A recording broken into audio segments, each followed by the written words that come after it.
بادشاہ اور نیک وزیر۔ السلام علیکم دوستو، آپ دیکھ رہے ہو قصہ کہانی اور میں ہوں ثناءاللہ نیازی۔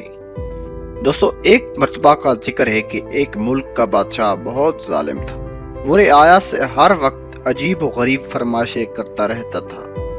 اس کی عوام، خاص طور پر اس کا ایک وزیر، اس سے بہت تنگ تھا۔ وزیر ایک نیک دل اور عقل مند انسان تھا، جس کی وجہ سے ملک کے حالات کافی بہتر تھے۔ ایک دن بادشاہ کو ایک عجیب و غریب خواہش سوجی۔ اس نے اپنے وزیر کو حکم دیا کہ مجھے ایک ایسا محل بنا کر دو جس کی تعمیر اوپر سے نیچے کی طرف کی جائے، اور اگر وزیر 10 دن کے اندر یہ کام شروع نہ کر سکا تو اس کا سر قلم کر دیا جائے۔ تفصیل میں جانے سے پہلے آپ دوستوں سے درخواست ہے کہ ہماری اس ویڈیو کو لائک کر دیں، ہمارے چینل کو سبسکرائب کریں اور بیل والے آئیکن پر کلک کر دیں۔ وزیر بہت پریشان ہوا کہ اب کیا کرے۔ بہرحال جب وہ اپنے گھر پہنچا تو اس نے اپنی بیوی کے ساتھ سارا قصہ سنایا۔ بیوی نے مشورہ دیا کہ تم اللہ سے مدد طلب کرو۔ وزیر نے فوراً وضو کیا اور 2 نفل پڑھے اور اللہ تعالیٰ سے دعا کی۔ دعا کرتے کرتے وزیر کو نیند آ گئی۔ خواب میں دیکھا کہ وہ ایک جنگل میں جا رہا ہے کہ اس کی کوئی چمکتی ہوئی چیز ملتی ہے، جسے لے کر وہ بادشاہ کو دے دیتا ہے اور بادشاہ بہت خوش ہوتا ہے۔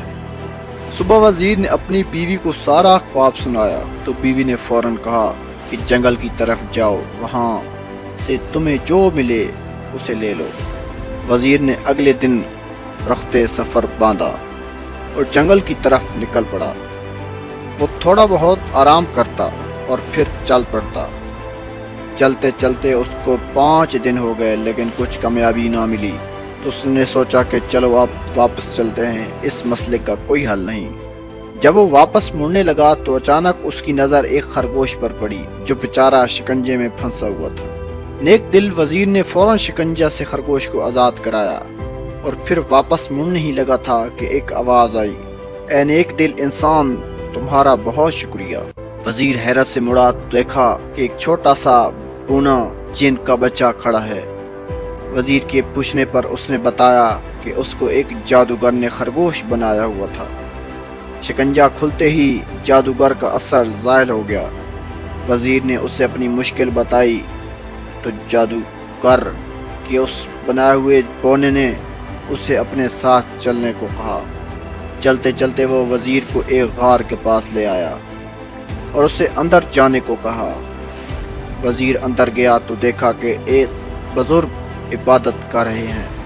وزیر نے انہیں سلام کیا اور اپنی مشکل بتائی۔ بزرگ مسکرائے اور کہا، بیٹا کوئی مسئلہ نہیں، اور ساتھ ہی وزیر کو ایک طوطا دیا کہ اس کو اپنے ساتھ لے جاؤ، یہ تمہاری مدد کرے گا۔ وزیر نے ان کا شکریہ ادا کیا اور واپس اپنے شہر کی طرف چل دیا۔ اپنے گھر جا کر اس نے اپنی بیوی کو سارا ماجرا سنایا۔ اگلے دن وہ بادشاہ کے محل گیا اور بادشاہ کو کہا، آپ میرے ساتھ چلیں اور دیکھیں میں کیسے اوپر سے نیچے کی طرف محل تعمیر کرتا ہوں۔ وزیر بادشاہ کو ایک کھلی جگہ لے آیا جہاں بادشاہ نے نیا محل بنانے کو کہا تھا۔ اس جگہ مزدور اور مستری اور تعمیراتی سامان پڑا ہوا تھا۔ وزیر نے طوطے کو ہوا میں چھوڑا اور کہا، چلو میاں مٹھو اب اپنا کام دکھاؤ۔ طوطا ہوا میں اڑتا ہوا کافی اونچائی پر چلا گیا اور آوازیں لگانے شروع کر دی کہ اینٹیں پکڑاؤ، اینٹیں پکڑاؤ۔ بادشاہ یہ سن کر غصے میں آ گیا اور وزیر کو کہا کہ بھلا اتنی زیادہ اونچائی پر کوئی اینٹ کیسے پہنچائے گا؟ وزیر یہ سن کر بولا، حضور والا، اگر اتنی اونچائی پر اینٹیں نہیں پہنچائی جا سکتی تو اوپر سے نیچے تعمیر کیسے کی جا سکتی ہے؟ بادشاہ وزیر کی عقل مندی دیکھ کر بہت خوش ہوا اور اس نے اپنے غلط کاموں کی معافی مانگی اور وہ بہت نیک دل اور اچھا انسان بن گیا۔ اللہ نگہبان۔ مزید ایسی ویڈیوز کے لیے ہمارے چینل قصہ کہانی کو سبسکرائب کریں اور ساتھ گھنٹی والے نشان پر کلک کر دیں تاکہ ہمارا آئندہ آنے والی ہر ویڈیوز آپ تک سب سے پہلے پہنچ سکے، اور ساتھ کامنٹ باکس میں بتا دیجئے کہ ہمیں اگلی ویڈیوز کس موضوع پر بنانی چاہیے۔